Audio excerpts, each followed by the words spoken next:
Polemik curhatan pasien BPJS Yurizal hingga berakhir meninggal dunia saat menunggu antrean kamar di rumah sakit tengah jadi sorotan publik. Apalagi banyaknya komentar negatif dari para tenaga kesehatan soal curhatan Yurizal di Threads. Setelah Yurizal meninggal dunia, para nakes tersebut kini ramai-ramai mengucapkan permohonan maaf atas komentar negatif mereka. Salah satu yang menjadi sorotan yakni sosok NZ, pegawai administrasi RSUD Dr. Soekarjo Tasikmalaya. Belakangan diketahui NZ merupakan anak anggota DPRD Kota Tasikmalaya dari fraksi PAN Ade Lukman. Menanggapi polemik tersebut, Ade mengaku terkejut dan terpukul mengetahui putrinya menjadi sorotan publik akibat unggahan di media sosial. Ade mengatakan belum sempat meminta penjelasan langsung kepada putrinya karena keduanya belum bertemu sejak kasus itu mencuat. Ia berencana menasihati NZ agar lebih bijak menggunakan media sosial dan memahami etika serta aturan yang berlaku dalam menyampaikan pendapat di ruang publik. Ia juga mengungkapkan telah meminta putrinya segera membuat klarifikasi dan menyampaikan permohonan maaf melalui video. Menurut Ade, NZ merupakan anak sulung dari 4 bersaudara dan selama ini mereka tidak berkomunikasi secara intens karena tinggal di rumah yang berbeda. Kasus ini bermula dari unggahan Yurizal di Threads pada 22 Juli 2026 yang mengaku telah menunggu selama 8 jam untuk mendapatkan kamar perawatan di rumah sakit dengan layanan BPJS. Unggahan tersebut memicu komentar sejumlah tenaga kesehatan. NZ jadi salah satu yang komentarnya ramai dan menjadi sorotan. Ia menuliskan bahwa Yurizal miskin harta, miskin ilmu, dan miskin akal serta melontarkan kata-kata kasar. Menurut sahabat Yurizal, Firhan Arif, komentar-komentar tersebut membuat kondisi Yurizal semakin terpuruk. Ia mengaku almarhum kemudian memilih tidak lagi membuka media sosial hingga akhirnya meninggal dunia pada 31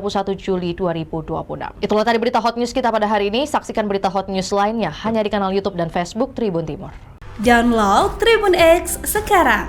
Menghadirkan lokal menjadi Indonesia.